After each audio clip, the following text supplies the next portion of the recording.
I'm a third generation Bloch lawyer. My grandfather Arnold Bloch was a tax lawyer. My father Jeffrey Bloch is a commercial litigator. And though I'm an investor now, I did technically go to law school.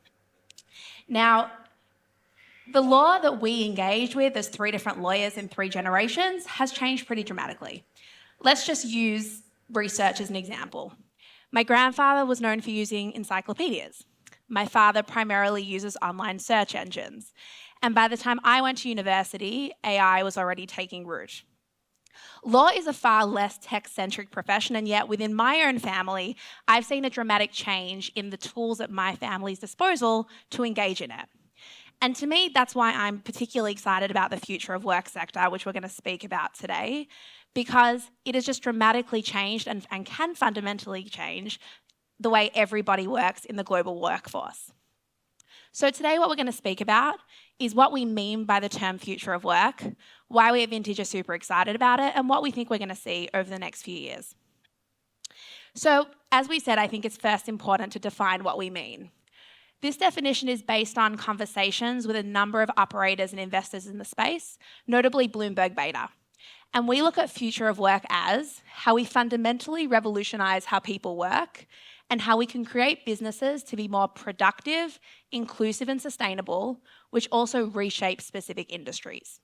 But let's break this down a little bit further to kind of understand what this actually means.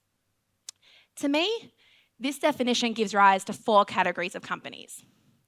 Category number one is the word productive, which was in our definition. These are solutions that are basically making our workforces more efficient and flexible. And you heard from Honeybook, one of our portfolio companies this morning, which is a really good example of that. The second bucket is inclusive.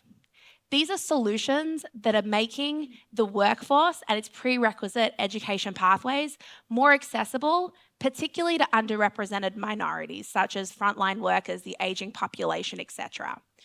Another portfolio company of ours, Bloch, which helps large enterprises better educate and reskill their workers to do new jobs, is a great example of this. The third bucket is sustainable. Now, these are solutions that are trying to make our workforce safer. Athena is a company in our indirect portfolio that is doing this by helping large enterprises better automate and improve the content for compliance training. And finally, reshape. This bucket is based on theses by a number of VC funds, and in particular Bloomberg Beta, that see future of work as something far more literal. They argue that there are whole industries that have been traditionally neglected by tech because their workers don't have technology at their disposal to do their jobs better. But if we gave those people technology, i.e. future of work at its core, we could totally disrupt these spaces. An example of this in our portfolio is Exotech, which is a robotics company and is disrupting the supply chain sector by improving efficiency in warehouses through robotics that work alongside workers. The last part of that definition that I showed that I want to just focus on briefly is that we use the word revolutionize. And that's because we're not just looking for step changes, we're looking for solutions that fundamentally change the way people work. And we've set up two guardrails to better understand this. Guardrail number one, it has to dramatically change the way someone works to make it really hard to want to go back to the way you worked beforehand. Our portfolio company, Wolt, and Uber, which I'm sure everyone in the room knows, is a great example of this because once you've become accustomed to accepting additional drives or delivering food to supplement your income, it becomes very difficult to then forfeit that income and go back. And finally, the product has to be so easy to use that it's easy to convince someone to change the way they've worked either for 1 year, 2 years, or decades. And our portfolio company, Monday, is an example of this because it was such an easy-to-use tool to help teams better manage their internal workflows. But before we move on to discuss why we think this is an exciting opportunity, some of you may argue or might think there's a high degree of overlap between these companies and a lot of other sectors. I mean, Uber is a mobility company. But ultimately, the reason why we think it's exciting to have specialties in future of work is because there's a lot of considerations that we should be taking into account when making these investments. So ultimately, let's use Uber. It's a mobility company, but it also uses the new gig economy way of working, which raises additional work considerations. So if we were diligencing this company, it's super important to have that expertise to get to a better answer. So now that we've understood what we mean by future of work, why is it exciting? Well, it's a massive market. If you look at this bottoms-up vintage sizing, you can see on the bar chart the 4 categories we just spoke about and the 8 smaller markets that fall under it. Now, the big takeaway here is that it's hundreds of billions of dollars in spend in just North America and Europe alone every year in each of these markets. The last thing I'll note is that we specifically didn't put a number in reshape because, as we said, this could touch many industries like supply chain, manufacturing, and so the potential there is tremendous. But large markets aren't enough. We also want to be investing in spaces that have less competition. Now, what you're seeing on the screen by the navy blue is that we have seen far more innovation being built to solve the productive bucket, but far less innovation in the other buckets. Now, we just saw that the productive bucket is $1 trillion market, so there's definitely still solutions and problems to solve there.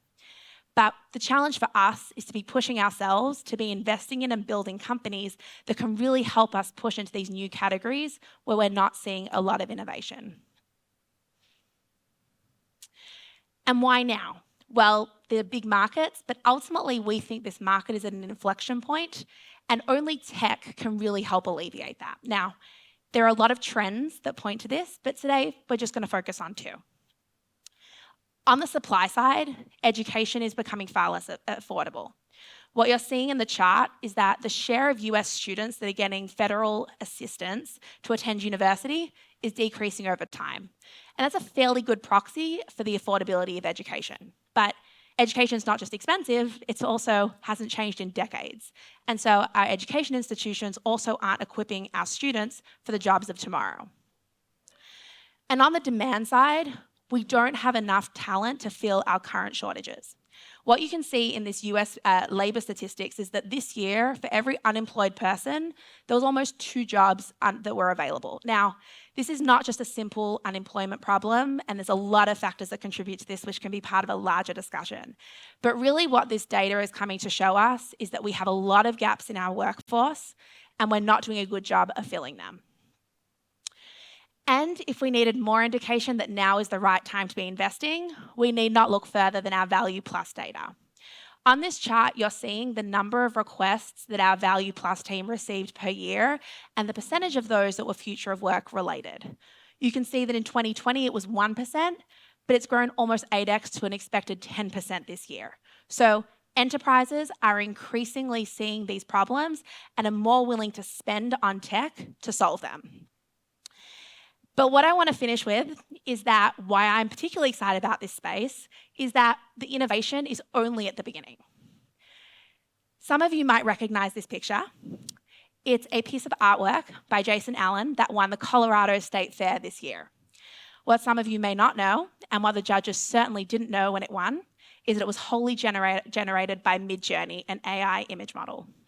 Now, there's been an explosion of image models in the last 6 to 12 months, and lots of people are trying to understand what the next products are going to be that leverage that.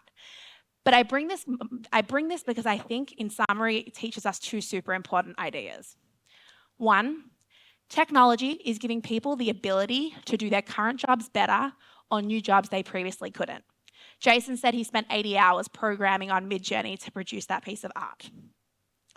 And second, this market is still extremely nascent because the technology productization is very early. I mean, 12 months ago, who could have thought that someone would win an art competition using an AI model?